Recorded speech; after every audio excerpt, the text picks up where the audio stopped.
Eu trouxe esse quadro aí para falar de egoísmo, olha. Ok? O que tem a ver com egoísmo, né? Esse quadro aqui. Essa cena aqui está em João, acho que no capítulo 20, se eu não me engano. Né? Esse senhor aqui, vocês sabem quem é, né? Esse aqui é Pilatos, Pôncio Pilatos, governador da Judéia, né? Ok? Indicado por Tibério, né? Porque a Judéia, a Samaria e a Galileia, nessa época, estava sob o domínio romano. Então, Tibério nomeou Pôncio Pilatos para ser o governador da Judéia. Agora, olhem só, bora lá. Lá no Império Romano, naquela época, nós tínhamos o Tibério, né? E nós tínhamos também o Senado, ok? Então, com certeza, né, para Pôncio Pilatos estar aqui, era uma indicação política, né? É verdade? Política. Então, Tibério, os senadores indicaram o Pôncio Pilatos para ser o governador. Tá bom. E aí, como o Sinédrio, naquela época, em Jerusalém, o Sinédrio era composto de 70 doutores da lei, segundo o livro da benfeitora Amélia Rodrigues, né, do Divaldo. Mas o Sinédrio não podia julgar Jesus, não podia julgá-lo, ok? A morte, não podia julgá-lo. Só tinha uma autoridade que podia julgá-lo à morte, que era Pôncio Pilatos. Eles podiam.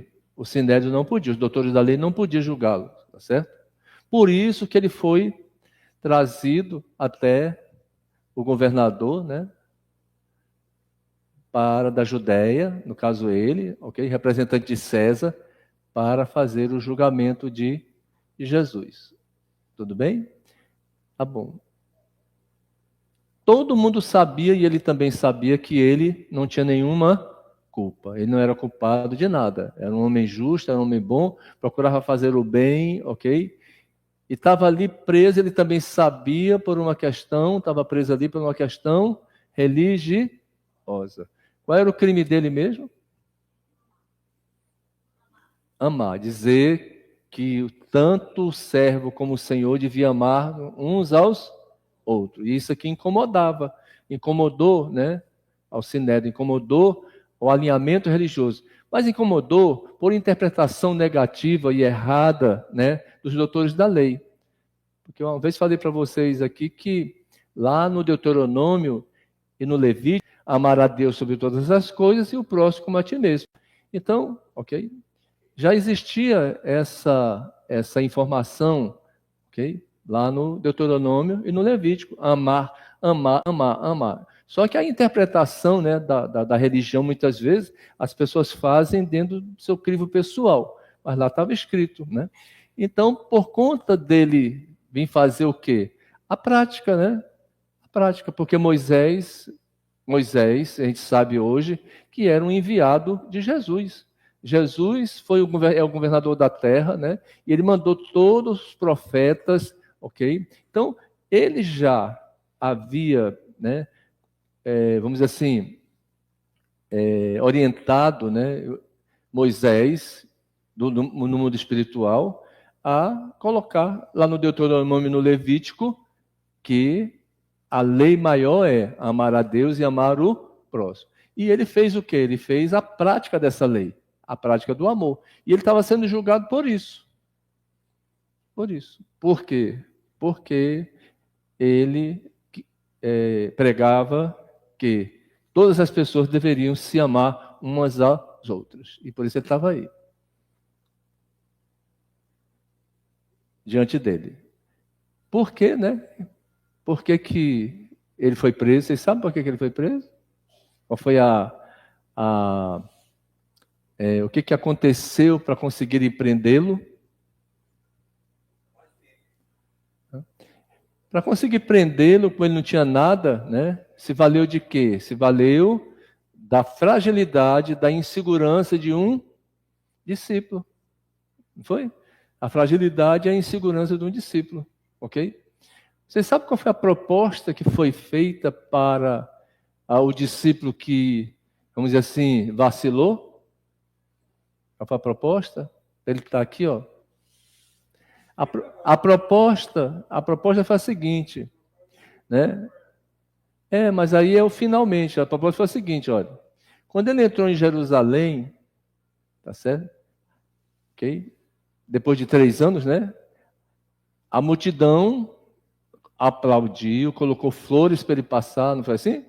Flores para ele passar e tudo mais, todo mundo gritando o nome dele. Aquilo incomodou muito o Sinédrio, porque ele entrou, tá certo?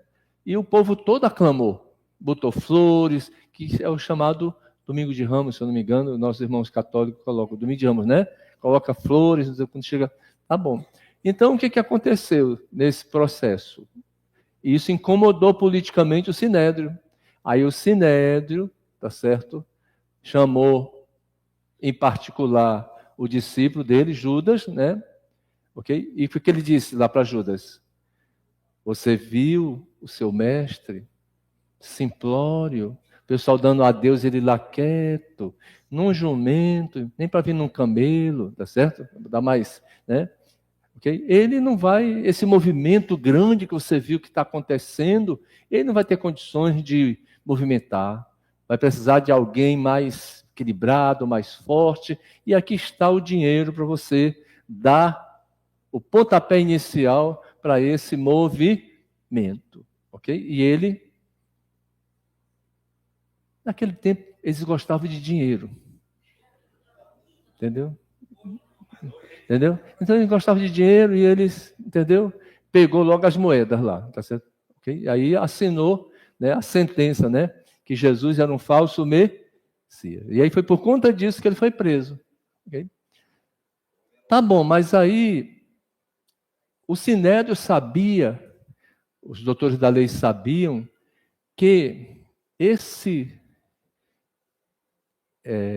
Pôncio Pilatos, que ele não se dava muito bem, né, porque ele era um opressor, vamos dizer assim, do povo, né, eles se consideravam, né, e aí eles tinham dúvida se ele realmente ia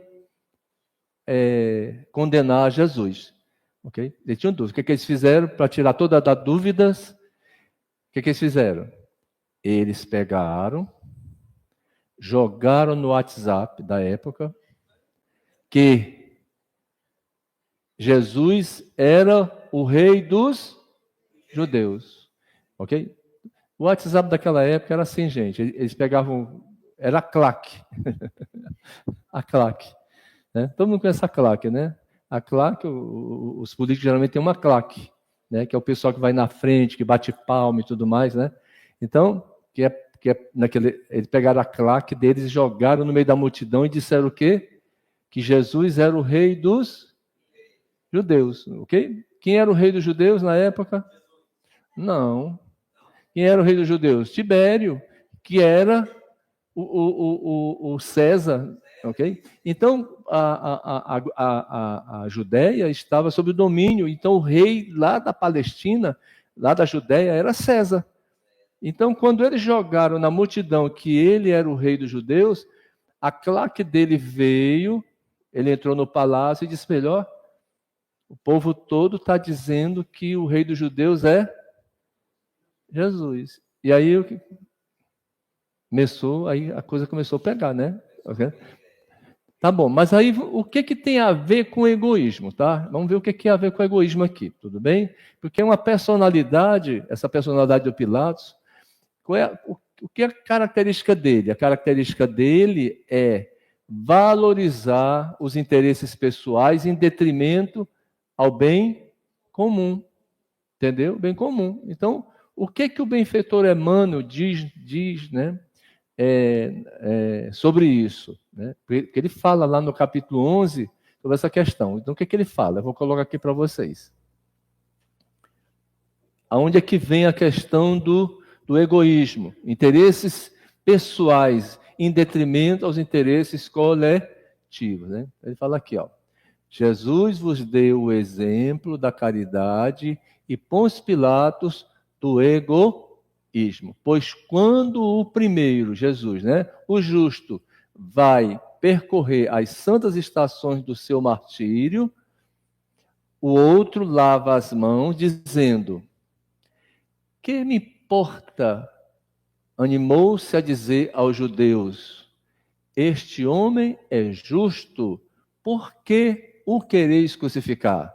Entretanto, deixa que o conduzam ao suplício. Mas por que vocês querem crucificar ele? Por quê? Qual a razão? Se isso fosse verdade, ele tinha sido crucificado? Isso é só uma jogada política. Porque geralmente essa personalidade aqui é uma personalidade que pensa exclusivamente nela, nos interesses dela. Entendeu? Nos interesses dela. Okay? Então, o que estava comprometendo aqui para ele ter sido tão egoísta nessa hora e tomar essa decisão de assinar a sentença para Jesus, mesmo sabendo que Jesus era inocente? O que estava em jogo? Estava em jogo duas posições políticas, olha. Qual era a primeira posição política? O pessoal estava, ele, começando a saber, por jogada política, de que eles eram o rei dos judeus. Não tem uma plaquinha, né? Jesus Nazareno, rei dos judeus, Henry, né? Não é isso? Ok? Mas nasceu dessa questão aí. Nasceu dessa questão, ok?